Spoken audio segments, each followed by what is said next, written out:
Fala, galera, bem-vindos a mais um The Bigs Podcast, pessoal. É isso aí, estamos com mais um novo episódio aqui. A gente vai falar um pouco mais do mercado de e-commerce, vamos falar um pouco também sobre vendas, vamos falar também sobre o mercado de tecnologia.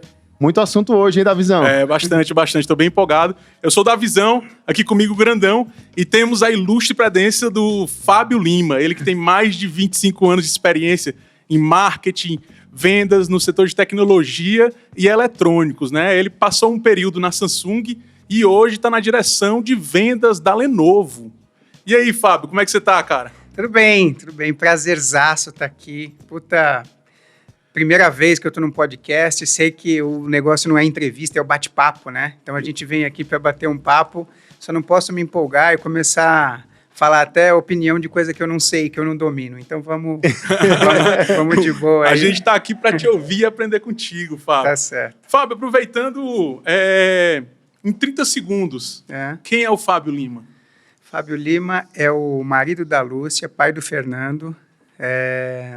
Venho de uma família de muito poder feminino. As mulheres dominam a família, minha mãe, minhas irmãs, sobrinhas e tia. Então, tem muita presença feminina na minha família e no trabalho, um cara apaixonado por tecnologia e por gente. Legal. Caramba, maravilha. Fábio, essa paixão foi desde criança, essa paixão por tecnologia? A minha mãe trabalhava no antigo Serpro, era uma central de processamento de dados, e aí ela era a antiga perfuradora.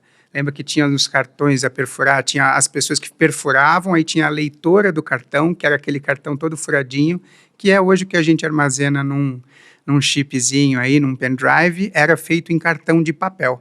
Então, uma perfurava, outra fazia a leitora e outra armazenava o dado. E minha mãe fazia o trabalho de perfuração, uma digitadora, né? E naquela época, a central de processamento de dados, os mainframes ficavam isolados e as pessoas que operavam os mainframes vestiam avental, eram meio cientistas. E era a área da empresa que tinha o ar-condicionado, porque as máquinas geravam muito calor. Então, eram pessoas que ficavam isoladas. E acho que ela olhava aquilo lá e falava, um dia o meu filho vai ser isso aí, né? Um cientista, alguém que mexe com computador. Era o que ela achava. Então, ela sempre incentivou muito, sempre achava que esse era o caminho. E aí, de alguma maneira, eu fui por esse caminho. E no meio do caminho da vida tecnológica, eu acabei indo para a área comercial e por gostar de gente. Então, apesar de ter iniciado como programador, né, então toda a lógica de programação, toda aquela ideia de bem nerd mesmo, né, de tecnologia, no meio do caminho eu acabei indo para uma área onde, assim, como é que essa tecnologia vai ajudar as pessoas, e não de desenvolver mesmo as aplicações e os softwares, né? Maravilha. E hoje você atua, então, como Sales Director, né? Que é o nome, de português seria diretor comercial? Diretor de vendas, né? E como que tem sido os desafios aí nesse último ano aí com relação à pandemia e como que foi isso impactou para vocês? Então, acho que o computador, ele era o device tecnológico da casa, nasceu como o dispositivo para ser um por pessoa, né? Então, ele quando nasceu e teve essa última cara que a gente tem, ele tinha o nome de personal computer, né? Por isso que vem o PC, né? Antes desktop, depois notebook. Desde quando ele surgiu para ser uma aplicação individual. Então, cada um ia ter o seu computador para ter ali armazenado a sua vida. O que aconteceu foi que nos últimos tempos outros devices surgiram, né? O smartphone, o tablet, outras coisas que te conectam, que parte daquilo que era feito no computador você consegue fazer de outra maneira, e ele foi perdendo o brilho dele ao longo desses últimos anos, e globalmente era um mercado que caía 2%, 3% ao ano, tinha algum declínio. E o que aconteceu que... Isso em todos os países, sejam desenvolvidos ou subdesenvolvidos? Globalmente, o consumo dos computadores tinha uma pequena queda, um mercado estável com pequena queda. Até surgiu uma dúvida, desculpa te interromper, Fábio. Isso aconteceu, essa pergunta que o Grandão fez é interessante, isso aconteceu em paralelo, por exemplo, eu tenho países que são potências em desenvolvimento, são países mais ricos, né? Uhum. E a gente tem países em condição que estão em crescimento e subdesenvolvidos. Uhum. Isso aconteceu, essa tendência aconteceu em paralelo, por exemplo, ou nos países mais desenvolvidos, que têm mais acesso à tecnologia, o uso do PC caiu e cresceu o uso dos outros devices, né? As outras aplicações tecnológicas. Ou não foi em paralelo? Teve uma discrepância em relação a isso? Acho que nos últimos 15 anos você teve países com diferentes realidades. Então, teve países com alta taxa de crescimento e com baixa penetração de PCs, onde o PC tinha uma venda muito forte, muito importante, e outros países já mais maduros, onde o índice de penetração já era mais alto, a conexão mais rápida, uma computação móvel mais desenvolvida. Então, acho que ela teve diferentes momentos em diferentes regiões, né? Então, mas, no geral, nos últimos anos, até 2020, 2019, a gente presenciava uma queda bem pequena, um mercado quase flat de computadores. A diferença que existe é que você tem 2 mercados em computadores, né? Você tem um mercado doméstico e um mercado corporativo, que é muito importante. Então, a adoção desse equipamento por parte das empresas. Hoje, muitas empresas fornecem o celular aos seus funcionários, né, como maneira de se manter em contato, o smartphone, mas o smartphone ele não tem grande diferenciação entre aquilo que você compra numa loja e aquilo que você recebe da sua empresa, é basicamente o mesmo. No negócio de computadores é diferente, os componentes são diferentes, a performance é diferente, a garantia que você oferece é diferente, tem muitas coisas que diferenciam esses 2 mercados. Entendi. E Fábio, você entrou aí no lance do mercado corporativo, e aí até então teve algum decréscimo também no mercado corporativo, ou essa redução que você estava comentando aí de 2%, 3% era muito mais no mercado do personal device, a pessoa tem em casa aquele o PC ali mesmo, ou no corporativo aconteceu a mesma coisa de reduzir isso também, a compra?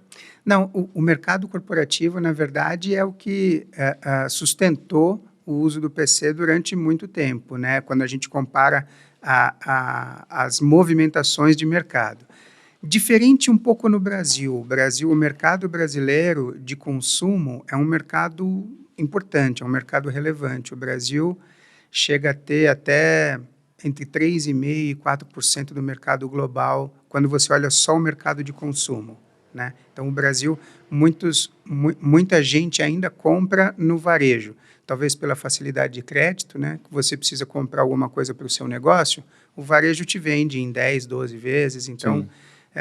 acho que o papel que o varejo tem na disseminação do device é muito importante. E muita gente compra o seu primeiro computador, seja para usar num pequeno comércio, seja para usar em casa, um consultório, um advogado, um profissional liberal. Muita gente compra o seu computador no varejo, né? Então, por isso que o varejo tem uma parte muito importante no Brasil.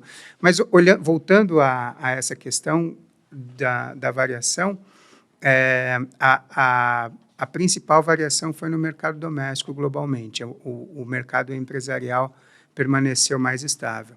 Mas o que aconteceu agora, quando a gente viu, digamos, aqui foi, se eu não me engano, foi no dia... perto do dia 20 de março, se eu não me engano, dia 20 de março, eu estava assistindo... A gente tem hoje no Brasil pontos de venda que vendem computador, a gente tem entre 8 a 10 mil pontos de venda que vendem computadores espalhados pelo Brasil inteiro.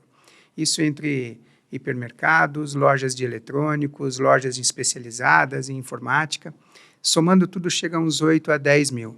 E eu estava assistindo a TV, era um domingo, e veio um anúncio, uma das redes falando, a partir de amanhã a gente não abre nossas lojas. E naquele momento eu percebia que 1.000 pontos de venda ali estavam fechados.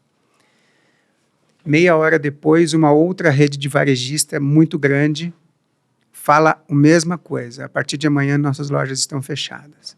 Então, em meia hora ali, 2.000 pontos de vendas fechados, e na segunda-feira as pessoas não podiam comprar. Naquele momento teve muita apreensão. O que vai acontecer no mercado? Para onde? O que as pessoas vão fazer? Vão ficar restritas ao básico de consumo? O que vai acontecer? E a gente teve ali 2 semanas de muita incerteza, e aí as vendas começaram a subir, né? As pessoas em casa, e aquele device que era 1 por casa virou 1 por pessoa. Quem tinha 2 filhos que estudavam no mesmo horário, filho na escola, cada um tinha que ter seu computador porque eles estavam em classes diferentes. A mãe, o pai, todo mundo que precisava trabalhar precisava de um computador, e as vendas foram subindo, de tal forma que, quando a gente olha no Google Trends, aquela ferramenta que mede a tendência de buscas, de março de 2020 até maio de 2021, as buscas pela palavra notebook eram superiores à Black Friday de 2019. Caramba. Ou seja, durante 2020, desde março, toda semana era uma semana de Black Friday. Mas aí o que aconteceu? Necessidade mandando forte no mercado. Absurdo, né? Absurdo. Ninguém sabia quanto era o tamanho do mercado, a necessidade dos consumidores. Os computadores sumiram no mercado. E o ano de 2020 aconteceu um fenômeno que nunca tinha acontecido antes. Os varejistas venderam mais computadores do que a indústria foi capaz de fornecer. Como significa isso? Vendeu o estoque, vendeu o produto que estava lá há muito tempo sem vender, vendeu o mostruário, vendeu o que estava no centro de distribuição, vendeu tudo e focaram as vendas no online. Isso tudo via online, né? Eles tudo fizeram via via online. Eu ia fazer uma pergunta, acho que até quando você fala isso não faz mais sentido, né? Eu ia fazer um comentário. Porque muitas vezes quando você faz um acordo de venda com um varejista, ele quer alguma garantia meio de buyback, né? Se não der certo, você compra de volta de mim. Eu já estava pensando, então os caras devem ter ficado assustados, pelo menos quem lida com a estratégia, pensando, se os varejistas fecharam e não houver venda, a gente vai ter que receber isso aqui de volta, e tem um problema bilionário aí, né? Na verdade... Vocês vendem nesse formato mesmo? Não, esse formato é um formato que existiu no passado, quando o mercado estava sendo criado, ele ainda não era maduro, existia muita incerteza, muitas empresas que não vendiam computador e vendiam televisão. E aí você chegava lá, isso eu estou falando há mais de 20 anos atrás, você falava, vamos começar a vender um computador? Ele falava, nunca vendi esse negócio, meu pessoal não sabe, não está treinado e tal. Então existia, essa era uma questão que vinha para a mesa. Atualmente, com o mercado maduro, o mercado brasileiro é um mercado só no consumo, é um mercado de 4 milhões de unidades por ano. É um mercado muito relevante e tem uma parcela importante da venda dos varejistas. Então, com o mercado maduro, a demanda mais ou menos previsível, fora essas questões, essa é uma questão que saiu da negociação. Mas isso não significa que quando você vende para o varejista, os seus problemas se encerram. Naquele momento, você é sócio daquele inventário. Então, se ocorrer alguma movimentação e a venda cair, é óbvio que você é chamado na responsabilidade do tipo, olha, acreditamos em você, compramos esse inventário, não está vendendo, o que nós vamos fazer juntos? É uma questão que tem uma parceria, né? Tem uma parceria ali. E obviamente, você depende da venda dele ocorrer para liberar as prateleiras, liberar os CDs na venda do online, porque a fábrica está produzindo mais e você precisa entregar. Essa roda, essa engrenagem não pode falhar. Perfeito. E Fábio, tira uma dúvida aqui. A partir do momento que você vai para o varejo vender os computadores, os notebooks, enfim, e você tem também uma plataforma de e-commerce, como eu sei que a Lenovo tem, até porque eu já acessei o site deles até recentemente. Como que é? Você tem que manter o mesmo preço do teu varejista ou a estratégia que está por trás disso? Ou não, você consegue fazer preços diferentes a ponto daquela pessoa que é ligada, não, eu vou pesquisar na internet, mas sempre eu vou comprar no site dela novo que é mais barato. Ou chegar ao ponto de uma grande dessas, tipo a Magalu, falou assim, olha, se você colocar no seu site mais barato, não vão comprar no meu. Por que eu vou colocar no meu aqui?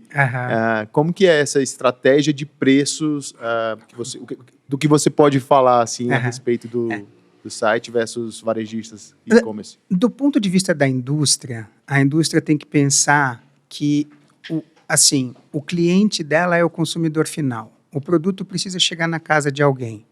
Porque se você produzir tudo, vender para o varejista, mas o consumidor final não confiar na sua marca, não quiser comprar o seu produto, você vai ter um enorme estoque, um enorme problema e a venda não foi concluída. Então, você precisa pensar que o seu cliente é esse consumidor e que a mágica só acontece quando ele ganha uma nova casa. É mais ou menos isso, em qualquer produto eletrônico. E aí, desse ponto de vista, e com os canais de venda disponíveis, hoje você precisa pensar em aonde esse cliente quer comprar. Então, é preciso ter um site da empresa, porque ele se sente confortável em fazer esse relacionamento conosco. É preciso você atender através de um varejista, de um hipermercado, de uma venda de produtos eletrônicos, de uma loja especializada. Você vai ter públicos diferentes e produtos diferentes para cada uma dessas lojas. Então, você vai ajustando o mix conforme o perfil de cada um desses seus parceiros de negócio. E conforme o tempo vai passando e outras modalidades de negócio vão aparecendo, então você tem hoje, por exemplo, uma possibilidade de criar suas lojas próprias, quiosques ou lojas próprias para você poder vender os seus produtos, né? Isso também é um outro mecanismo que aconteceu algum tempo atrás aqui no Brasil, não era tão comum. Os varejistas, naquele momento, se preocuparam, mas depois perceberam que mais gente falando do seu produto torna o produto mais conhecido e ele é mais procurado e no final aumenta as vendas para todo mundo. Mas o mais engraçado é que quando surgiu o Marketplace, né, é um fenômeno relativamente novo no Brasil e ele começou a ganhar um volume maior de vendas, digamos, dos últimos 5 anos, né, ainda um negócio recente. Era engraçado, porque você sentava com o varejista e o varejista, ele tinha claro os produtos que mais vendem, os produtos que mais são procurados, os produtos que mais geram tráfego e buscas aqui no meu site, eu quero comprar de você e quero vender. Outros produtos que são mais específicos, um preço, um ticket muito alto, uma aplicação muito específica, vamos fazer o seguinte, você coloca aqui no Marketplace e dessa forma eu consigo mostrar no meu site 100% do seu portfólio. Então, normalmente você vendia lá para um varejista, sei lá, 10 modelos, 15 modelos de notebooks, e aí quando abriu o Marketplace, você foi para 200 modelos de tudo que você tinha dentro da sua empresa. Então, ampliou e muito o portfólio daquilo que você podia vender. Mas era engraçado a negociação, porque você sentava numa mesa, começava a conversar com a pessoa, e você está num papel onde você está vendendo para ele. Uhum. Então, você está vendendo o seu produto e tal. Acabamos de falar daquilo que a gente chama 1P, né? Aquilo que a gente vende para o varejista é 1P. Acabou essa conversa? Então, vamos falar do Marketplace ou aquilo que se conveniou chamar de 3P. Acabou a conversa de 1P, vamos falar de 3P? As mesmas pessoas mudavam de papel. Naquele momento, eu era o cliente do Marketplace. Então, o Marketplace precisava me convencer que eu precisava cadastrar os produtos, que eu precisava ter uma política competitiva, que eu precisava... Então, sentado na mesa, a gente trocava os papéis. Quando eu estava vendendo, eu era o fornecedor, e quando eu era o Marketplace, eu era o cliente. Era muito engraçado isso, e a gente teve que ir se acostumando com esse modelo, algo muito novo para nós. Cara, mas só para complementar a pergunta que o Grandão fez, para eu não passar perdido, existe uma necessidade da gente ter uma harmonia entre os canais, do ponto de vista de competitividade. Então, o mesmo produto, eu não posso oferecer para um parceiro meu e ter uma condição que esteja maltratando ele lá no dia a dia. Eventualmente, promoções, algumas ações podem acontecer, podem, no varejista, no nosso próprio site, no Marketplace, em diferentes canais acontecem. Mas, ao longo do tempo, você tem que ter uma certa harmonia aí para não gerar... Senão, isso acaba gerando uma desconfiança na hora que o parceiro tem que comprar de novo e falou, poxa, mas eu não posso mais confiar em você se eu vou comprar o produto e vou ficar com ele parado, porque vão ter outros aí Me dá mais numa margem, condição, né? ou me dá mais margem, me dá mais margem aí, condição, porque é isso aí. se você vende mais barato, você consegue me vender mais barato ainda, né? Exatamente. Isso é interessante, né? Porque entra naquele conceito de guerra de preços, né? E você tá brigando contra você mesmo, né? Isso. Porque você vende mais barato, aí o cara que tá lá, o varejista vai olhar e vai... Pô, cara, que interessante, ele tá vendendo mais barato, né? Eu tenho margem, vou baixar. Aí vai e você baixa também. E aí fica esse negócio e ninguém ganha. Quem tá sorrindo é o consumidor que tá lá com isso aí. Agora, o que é interessante é essa questão do marketplace. Porque eu como consumidor, eu já pesquisei. Lógico, tudo que eu vou comprar eu pesquiso, né? E você olha, você vai no site do fabricante, tá um preço. Aí ele tem um marketplace. Vamos falar Magalu. Lá você entra, tá outro preço. Aí você vai no Mercado Livre, que o cara também tem uma loja oficial lá, outro preço. Por que é que vale a pena ter um marketplace com preço diferente? Porque você ganha no marketing. Quando você vende para todo mundo igual? Ou assim, a minha negociação com o Magalu a minha negociação com o Mercado Livre... Mercado Livre praticamente você coloca direto lá, mas as margens, que você paga uma taxa para ele, obviamente, para usar lá o local dele. Como é que funciona isso? Porque qual o sentido disso, o Fábio? Então, isso é uma coisa que muda a relação, né? Porque quando você está vendendo para um parceiro e ele vai revender, ele ganha na venda dele, né? Quando você está no marketplace, a remuneração dele é sobre a sua taxa de sucesso.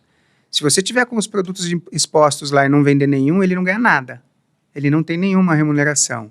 Mas quando ele coloca você na vitrine e você começa a vender, isso daí ele vai ser remunerado pela taxa de sucesso. Tem uma comissão, um FII, que é pago por ele ter te colocado assim na cara do gol, né? E aí o que acontece no pagamento, é ele quem recebe, ou via boleto bancário ou cartão de crédito, ele recebe o valor integral da venda e te repassa já descontando aquela comissão que é dele, né? Esse é o modelo do marketplace aqui, que é uma situação que é regulada inclusive pelo Banco Central. Como você está mexendo com dinheiro de mais de uma fonte e aí existe esse repasse de uma parte da venda que acontece por um mecanismo e é transferido para o outro, é uma relação que é vigiada pelo Banco Central. Então, se em algum momento um marketplace deixar de pagar alguém que está lá, o chamado seller, né? Quando você está vendendo dentro de um marketplace, você passa a ser chamado de seller. Quando você está vendendo, você é um seller e o marketplace não te pagou, essa empresa vai ter problema não só com o Serasa e outros órgãos, mas também com o Banco Central. Então, é uma situação muito regulada essa, né? Esse modelo. Agora, voltando à questão por que ele pode ter variações, porque você paga uma taxa que depende do apetite daquela empresa em ter você lá dentro, ele pode negociar e ter uma taxa mais barata, como taxa de rodagem, né, que vai ser constante, mas também tem uma outra questão. Quando ele está num momento onde ele quer promocionar, ele se aproxima de você e fala, olha, eu quero reduzir a minha comissão com você temporariamente e repassar esse ganho para o consumidor. Vamos fazer isso em cima de uma quantidade determinada, um volume pré-definido, e a gente faz isso e leva a esse... Então, muitas vezes é uma negociação que ocorre dos dois lados, e a empresa, né, a plataforma, pode ter uma movimentação mais agressiva em um determinado mês de aniversário, é o mês da festa, o mês da tecnologia, o mês de... Em aquele momento ele pode fazer uma promoção específica onde ele reduz, né? Ele toma a decisão de baixar aquela taxa para você. Agora, Fábio, vou te fazer uma pergunta aqui. Talvez, eu não sei até que ponto isso é um desafio para vocês, mas a gente falou aqui de Magalu, o próprio site da Lenovo, tem Mercado Livre, tem talvez outros vários sites, Calunga, enfim, né? Se não for listar aqui, vou passar até amanhã falando. Como que é feito, como que você consegue dar controle, ou você faz, vamos dizer, por lotes de estoque disso tudo? É um estoque único e você vai vendendo para todos?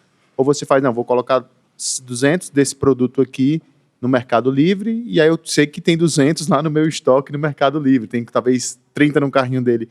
Como que é feito esse controle de estoques disso tudo para você conseguir dar, vamos dizer, passar essa informação, como você falou, para as indústrias, né, que até um certo ponto estava no gargalo aí para conseguir atender, e para você manter esse controle de talvez 10, 15 marketplaces, não sei quantos tem no Brasil, enfim. Então, quando a gente olha marketplace, é um estoque único que a gente tem e existe um software que faz a integração dos dados. Então, ele pega, por exemplo, o nosso estoque, aí ele gera essa informação e informa todos os marketplaces que esse produto tem, esse pote aqui tem 100 unidades, né? Aí você tem 10 marketplaces diferentes, do número 1 ao 10. Você entrou lá no marketplace número 1 e fez uma compra, ele tem que informar para todos que o estoque é 99. Então, ele é centralizado, fica tudo num lugar só, e é o conceito, como dizem os americanos, first come, first served, né? Cada site que vender primeiro vai levar esse volume. Então, gera uma certa pressão nas plataformas para também saber o seguinte: o estoque da indústria é limitado, quem vender primeiro vai vender mais. Então, gera uma promoção onde ele quer colocar a sua informação primeiro para ele poder captar esse volume de vendas e te entregar e falar, ó, vendi para você, entrega lá que eu vou receber aqui a parte que me cabe. Então, isso é um estoque centralizado. Quando a gente olha o outro processo, o processo tradicional de vendas ao varejo, né, que a gente entrega ao varejo, a gente precisa receber deles a informação de estoque de vendas. Isso é fundamental. Sem isso, nenhuma indústria consegue planejar o que ela tem que fazer olhando para frente. E aí você descobre algumas coisas interessantes. Quando um determinado produto está vendendo em todos os lugares e um determinado parceiro não está vendendo, você pode ligar para ele e falar, ó, você está com um problema, porque esse é um produto que eu vendo muito bem, ele está parado no seu inventário e não está acontecendo. De repente ele descobre que recebeu no centro de distribuição e não mandou para as lojas, que quando chegou nas lojas não estava bem abastecido, que a distribuição foi mal feita e foi tudo para um lugar só, outras ficaram... Tudo que tu está me contando é tudo integrado? Tem sistema para fazer isso? Tudo integrado. Semanalmente, no varejo tradicional, semanalmente a gente recebe essa informação de tudo que está vendido. É o SAP que vocês utilizam? É algum outro software que você pode falar? Qual é o software? É um software de ERP que para fazer isso, e a gente recebe a informação, muitas vezes ela vem por uma van, né, que a gente chama, um processo de EDI, que é o Electronic Data Interchange, que ele troca os dados entre as empresas, a gente recebe a informação e tem de tudo. Tem a varejista que nos manda uma planilha e a gente precisa pegar essa planilha e fazer o upload no sistema. Entendi. Outros são por EDI, etc. Mas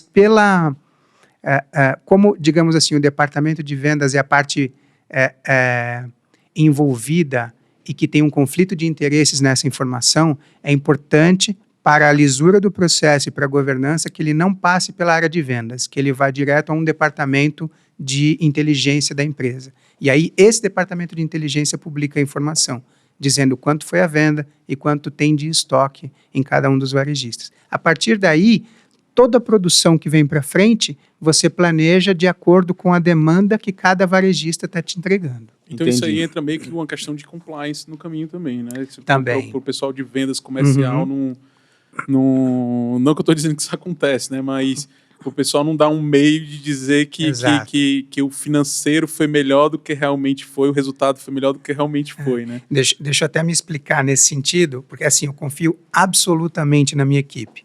Mas, independente da confiança, amanhã nós não estamos lá, ninguém é eterno dentro das empresas. É preciso que a gente tenha um modelo que seja seguro o suficiente para que ele se torne longevo dentro da empresa e ninguém venha criticar ele lá na frente sobre o que está acontecendo. Em determinado momento, as vendas é parte interessada na venda do parceiro, né? Então, sim, é importante que isso não aconteça. Uhum. Assim como, por exemplo, vendas não administra a verba de marketing, né? Uhum. Verba de marketing é aquilo que a gente vai investir junto com os parceiros. Eu tenho que convencer outras pessoas dentro da empresa, mostrar a necessidade pelo qual eu preciso receber esse investimento, e aí é o time de marketing que fala, tá bom, nós vamos fazer esse investimento e depois segue o pagamento. É preciso que as áreas tenham Sinergia, né? Sinergia e, ao mesmo tempo, evitem esse conflito de interesses. E tu falou desse lance aí dos sistemas todos do Marketplace, que é um sistema único do estoque. Isso foi um acordo entre os marketplaces que falaram, não, vamos se juntar aqui, vamos construir esse software, ou foi uma coisa que aconteceu naturalmente de ter esse estoque único? Então, qualquer empresa que vai anunciar em marketplaces vai ter que fazer uso desse software, é isso? Não, na verdade, assim, Acho que cada isso marketplace faz seguiu... parte de estratégia de venda, né? É, Até porque se o cara tiver imposto do teu... É um custo para ele manter o teu estoque, mas se for um produto muito valioso para o mercado e tu quiser vender para outro lado, acaba que tu não consegue também fazer essa venda, né? Então, se tiver no teu estoque, tu sai distribuindo. Ó, é o que ele falou da competição. Eu tenho 100, fulano vendeu 1, fulano vendeu 2. E vai indo, o estoque baixando, e o cara vai olhar, caramba, quem é que está vendendo isso? Quem é que está vendendo? Por que eu não estou vendendo? E assim, se o cara tiver em posse, vai chegar um momento que talvez acabe, a indústria não chegue a produzir, e ele chega, ó, sou eu que tenho agora a mina de ouro na mão, né? Então, eu vou ter que fazer uma resposta um pouco mais longa aí. O que aconteceu foi que cada varejista saiu fazendo do seu jeito. Não existia uma padronização, ninguém falava com ninguém, e cada um foi fazendo do seu jeito. Hoje, cada um tem uma ferramenta que funciona de uma maneira específica, olhando só a parte técnica, sem olhar as partes administrativas, né? Então, você tem regras de negócio que são diferentes. Tem um determinado varejista que fala, eu aceito devolução em 7 dias. O outro fala, eu aceito devolução em 10 dias. E aí você tem as regras de negócio que você tem que lidar.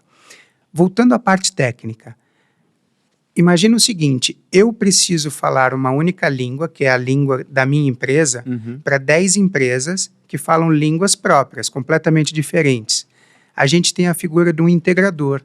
Então, a gente contrata uma empresa que fala, ó, preciso que você traduza a minha linguagem para cada uma dessas 10 empresas. Então, ele pega a sua informação e adapta, é o que a gente chama de API, que é... A APIzinha. Isso, faz uma APIzinha e essa API fala com cada um das diferentes plataformas. Então, ele está o tempo todo fazendo essa transferência, esse integrador. Então, ele transfere... Era isso que eu estava querendo saber, se existia alguma API, algum sistema que fazia essa integração. Então, Tem que fazer essa API. Entendi.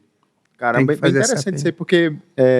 e o outro ponto que eu ia te perguntar, ainda não mais logística, mas do ponto de vista que da Lenovo em si, na época quando eu havia comentado aqui antes de a gente começar nos bastidores, na época eu estava buscando um computador da Lenovo, na época, e eu via que alguns produtos tem nos Estados Unidos, vendia lá, e alguns outros não tinham aqui.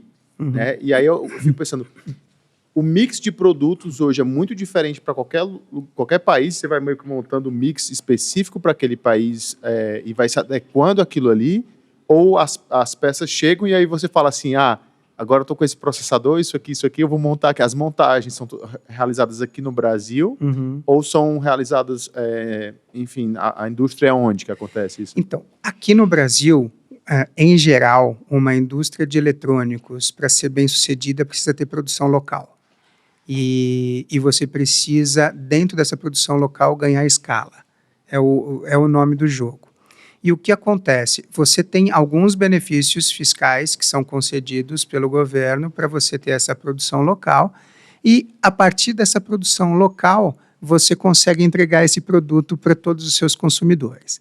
O que acontece no Brasil, e aí por isso que você vê muita variação de produtos em diversos lugares, em mercados maduros e que são muito maiores que o Brasil, isso é possível porque você consegue segmentar mais.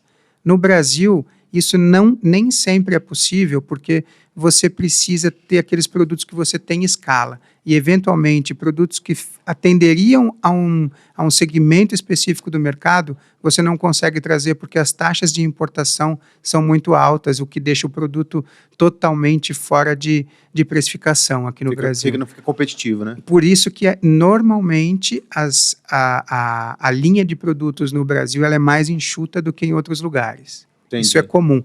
Mas isso nem sempre é assim. Por exemplo, o Chile é um país onde o imposto de importação é baixo e eles não têm indústria local. Basicamente, tudo que eles têm é importado para citar um dos exemplos. Então, você tem uma variação, um escopo muito maior de produtos do que a gente tem aqui no Brasil. Cada região tem suas peculiaridades. E aí vamos falar um pouquinho assim agora do jogo. Como é que estão os competidores e como vocês têm se posicionado em relação aos competidores no Brasil? Uhum. Por que a Lenovo é melhor do que os outros? A Lenovo, ela é uma empresa que ela existe desde 2005. É um bebê, assim, ela existe desde 2005 globalmente, né? Ela, antes disso, era uma empresa chinesa chamada Legend e que ficou muito famosa porque ela construía o software que transformava uma combinação de teclas nos símbolos do mandarim, né, para as pessoas escreverem em mandarim.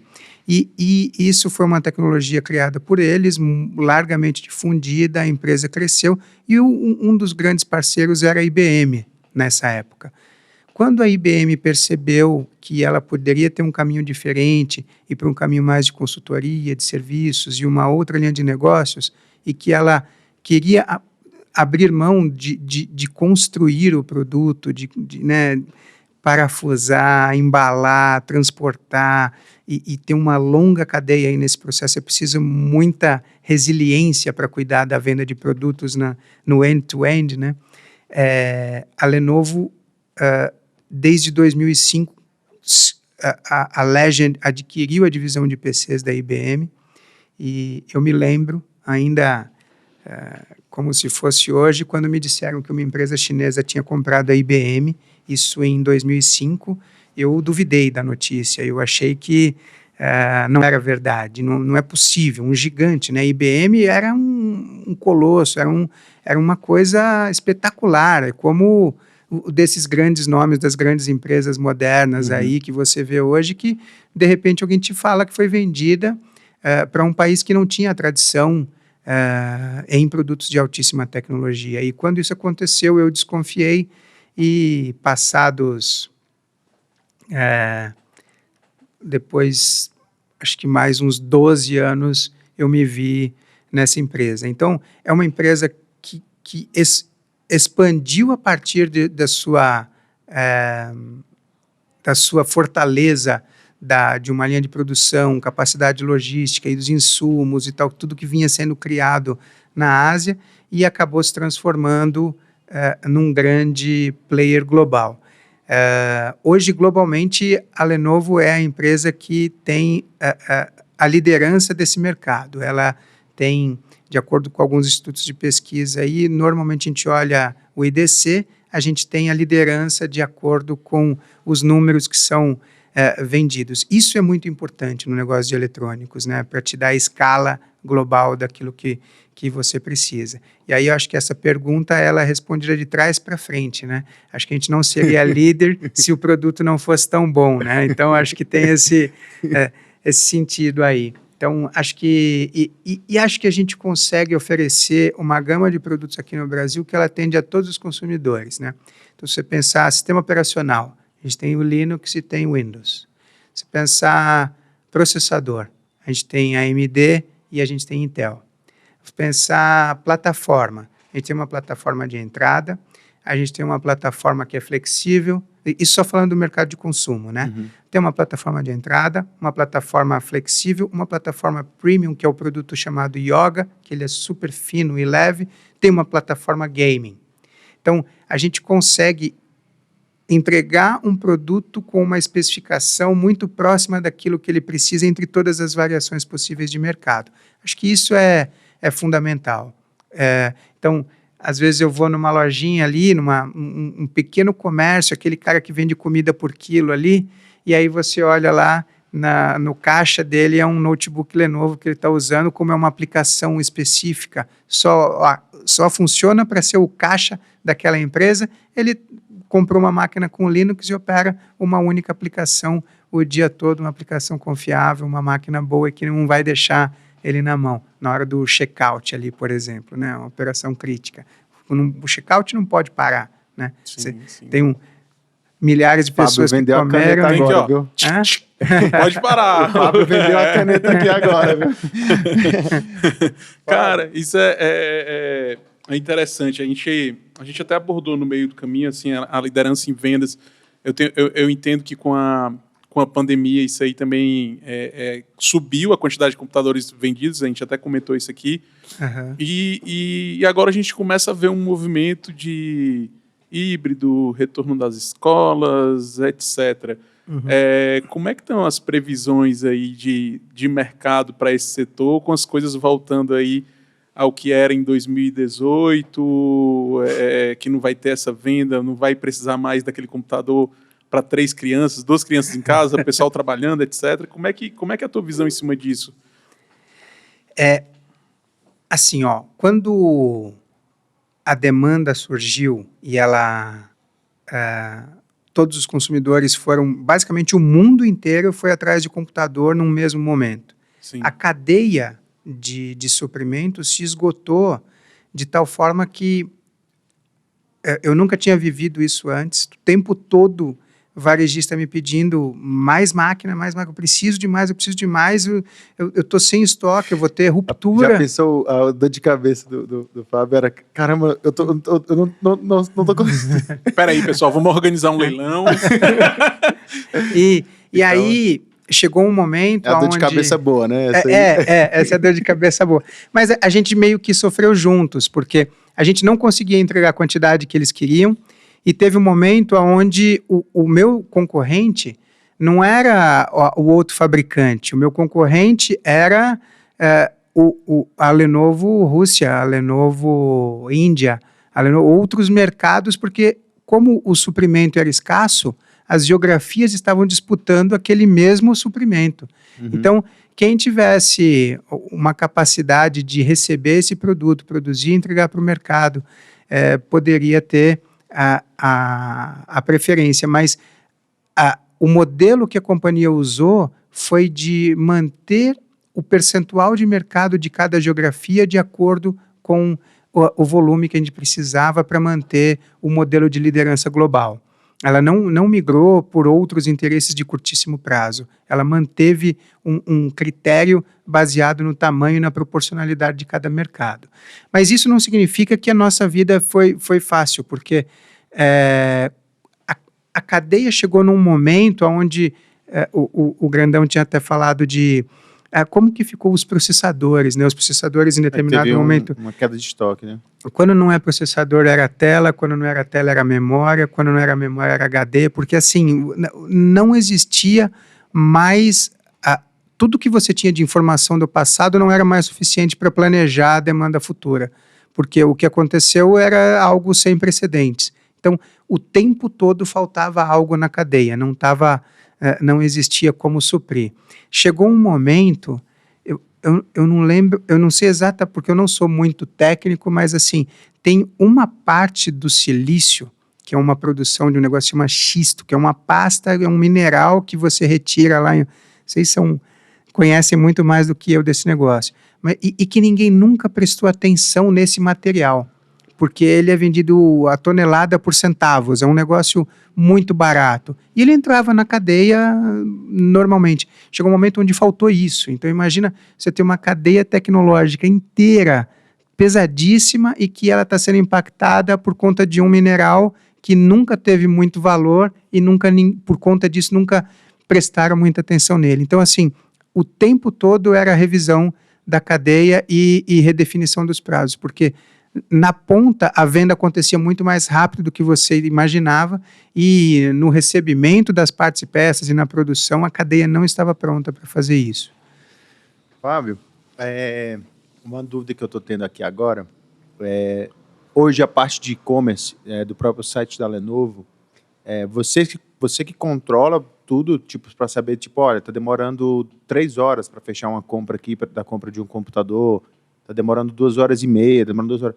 É você que lógico, você que eu digo, você e sua equipe, né? Uhum. Vocês que ajustam, tipo, vamos mudar aqui essa interface ou demanda isso para a equipe de desenvolvimento, ou isso é algo que é tratado simplesmente pela equipe de marketing e não envolve a equipe de vendas? Como que é isso, essa relação entre o marketing que está ali no site para anunciar os produtos, né?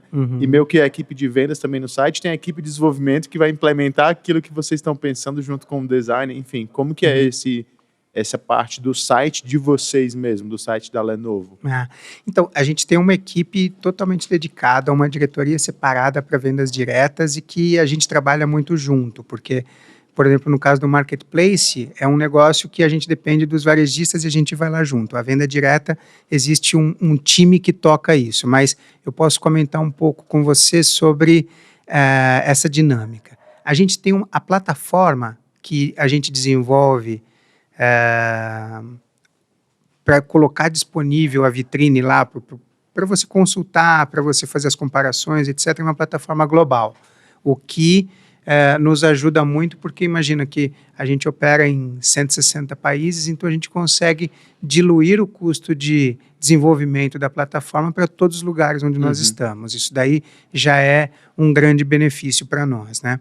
Então, a plataforma é própria. E aí, cada país pode tocar da sua maneira, ou cada indústria que pode tocar. Então, você pode tocar isso 100% dentro de casa, fazer um processo in-house, onde você faz todo o processo da cadeia, que é o nosso, ou você pode contratar uma outra empresa, que é um processo chamado Full Commerce. Você não tem a expertise para isso, então você contrata uma empresa que faz isso para você, desde a plataforma, a cobrança, o armazenamento, o processo de faturamento, o billing, o envio, tudo isso você pode terceirizar hoje. Existem empresas muito competentes no Brasil para fazer isso.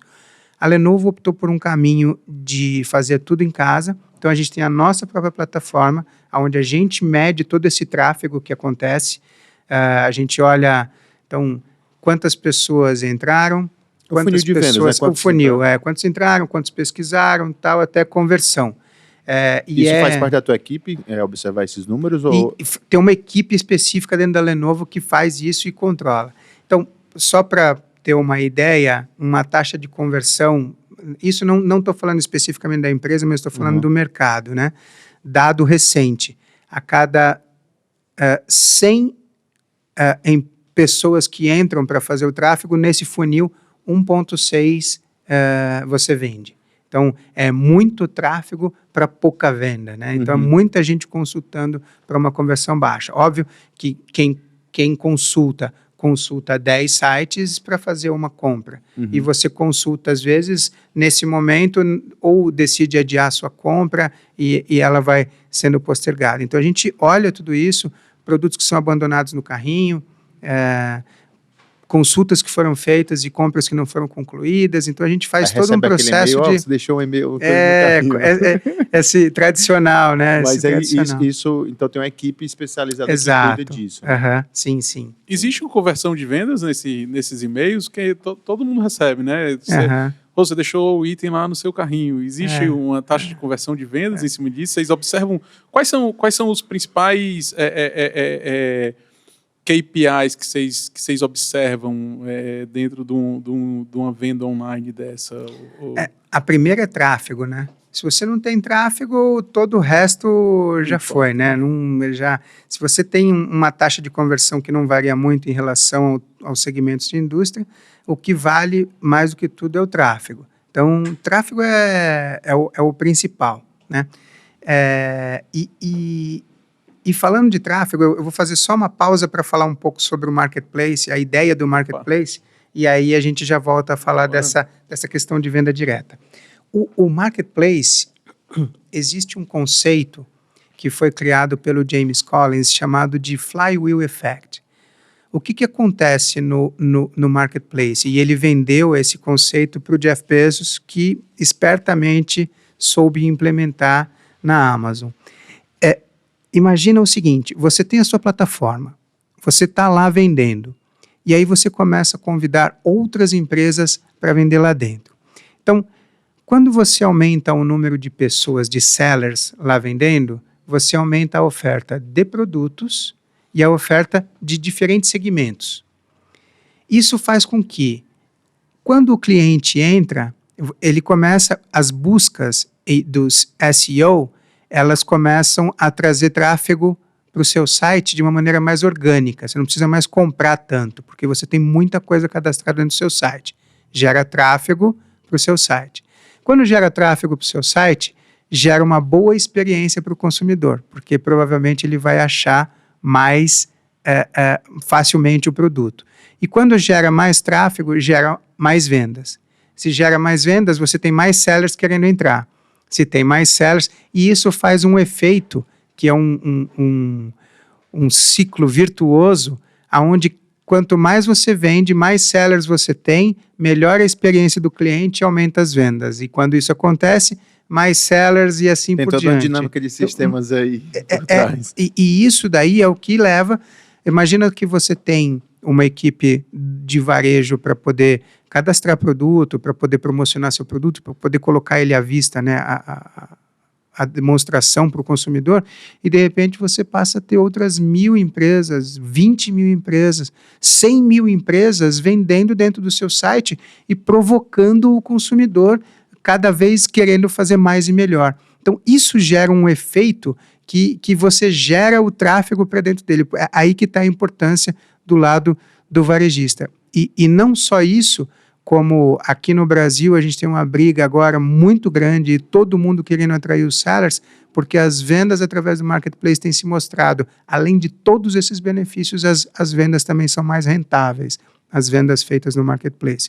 Porque você diminui os seus custos logísticos, diminui as perdas, e se foca mais naquele seu processo de venda. E tem até agora também, assim, a gente está quase chegando no nosso final do nosso episódio.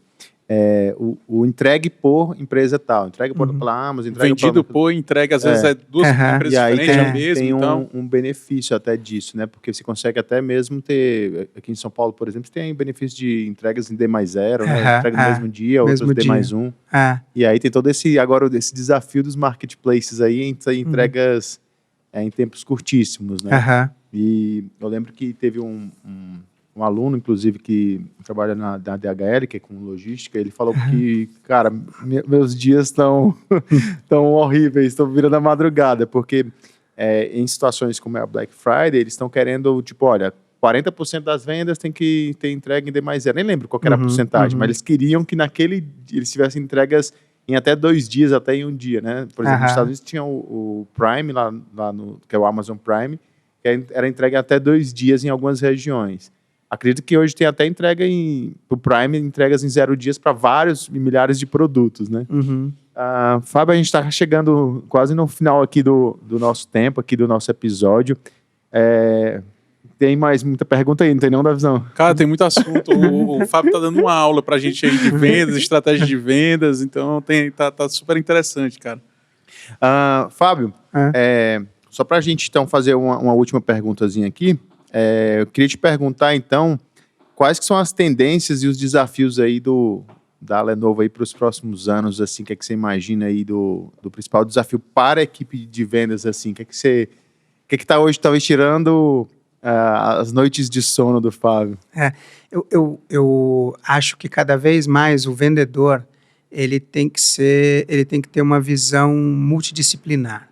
Antes, o que valia mais era o relacionamento dele com o varejista, né? Então, ele se valia desse relacionamento, de ter um brother, um amigo e tal, e deixa comigo, eu vou fazer.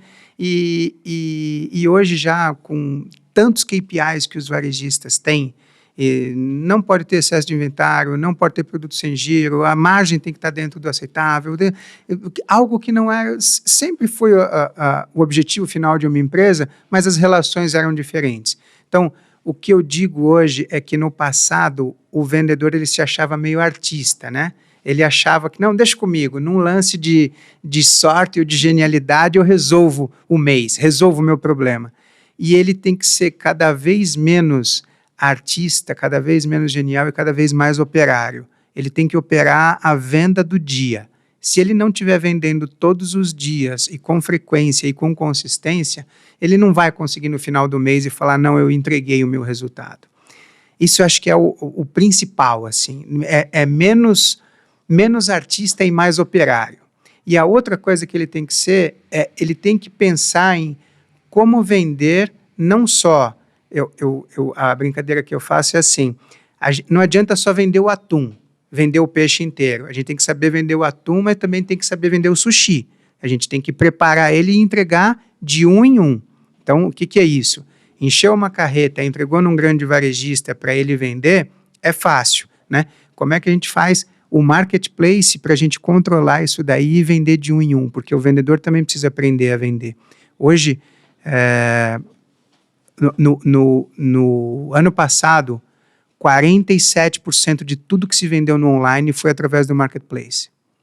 Isso é número global. 47% das vendas já foi através do marketplace. Então, ou você aprende a vender o sushi, ou você não vai ter vendedor suficiente para vender só o atum. Acho que essa é a mensagem aí, é o desafio para o time de vendas. Maravilha. Analogia excelente, né, cara? Analogia excelente, muito bom mesmo. Até porque o Davizão faz um sushizinho. Ô, Davizão! Eu faço o sushi, cara, adoro cozinhar, cara. Adoro cozinhar, de pizza ao sushi. Quem sabe um dia a gente não tem a oportunidade aí de se reunir e fazer isso aí. Não convida de novo, não. Fábio, prazerzão te ter aqui, cara. Uma aula, como o Davi bem comentou aí. Muitos dos assuntos que você trouxe aí eu tinha pouquíssimo conhecimento, então aqui eu realmente sentei para escutar aqui e aprender muito com o que você trouxe aí. Cara, um prazerzão te conhecer. Davizão, show da Xuxa? Fábio, aqui não é o show da Xuxa, cara, mas deixa um beijinho aí pra quem você quiser, cara. Pô, eu acho que tem muita gente, né, pra falar, mas eu sou muito cobrado que poucas vezes eu cobro muito e elogio pouco. Então, hoje o meu especial vai ser pro meu time de vendas lá na Lenovo, que a convivência faz com que eles conheçam o meu pior lado, né? Você estar muito próximo de alguém é a melhor chance de se decepcionar com essa pessoa. Então, quem me vê só de vez em quando, ou quem me vê aqui no podcast, ou quem me vê, né, falando em algum lugar, fala, poxa, que cara legal, deve ser bacana trabalhar com ele. E só o meu time sabe como é duro a gente trabalhar junto. Então, meu beijinho especial vai para todo o time que me atura, me suporta, e que também, através dessa força enorme que a gente tem, a gente consegue trazer esses resultados e trazer tanto orgulho.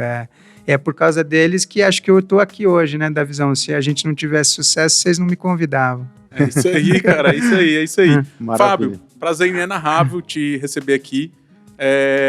Tem sido muito legal dividir as salas virtuais aí do MPA contigo, um aprendizado à parte de fato. Tamo junto, pô, prazer. Troca de ideia nem lá, fala, tem sido muito legal aí esse semestre.